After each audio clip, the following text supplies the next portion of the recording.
This morning, a White House summit on fighting violent extremism enters its third and final day. Yesterday, President Obama addressed dignitaries from 60 countries. He called on Muslim leaders in particular to confront twisted ideologies that groups like ISIS use to radicalize young people. We are not at war with Islam. We are at war with people who have perverted Islam.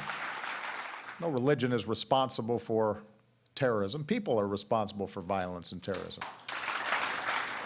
A new CBS News poll shows a growing number of Americans see ISIS as a major threat, 65% now compared to 58% in October. And for the first time, most Americans favor sending ground troops to Iraq and Syria to fight ISIS. That number is now at 57% versus 47% just 4 months ago.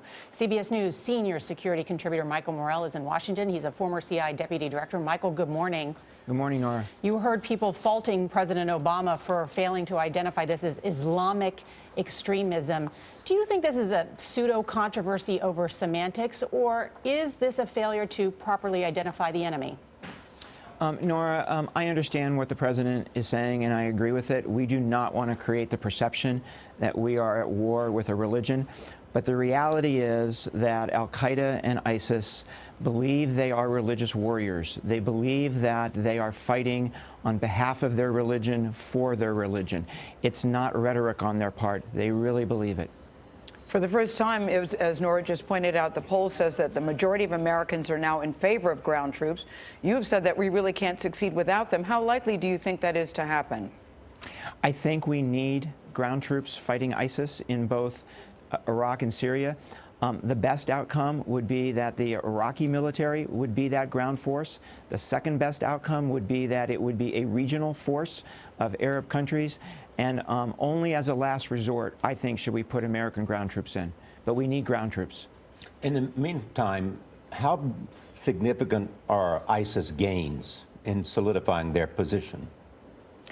So they've solidified, Charlie, their position in two places. One is in Iraq and Syria. Their spread has been stopped, but they've solidified their position in the areas that they control. There were some cities that they did not control early on. They control them now. And the second is the spread of their brand across a number of countries now: Algeria, Libya, Egypt, Yemen, Afghanistan. And that's scary because it makes those groups more dangerous. The group we saw in Tripoli that killed an American, the group we saw in eastern Libya that did those terrible beheadings, it makes those groups more dangerous. Is it possible that they could win the allegiance of all of these groups, and therefore they'll have a united front? I think that's one of the things we have to worry about, and I think that's why we have to do two things here. We've done a very, very good job at defending ourselves against terrorists who are trying to kill us.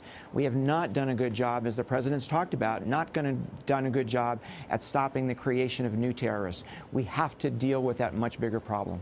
Michael Morell, thank you so much.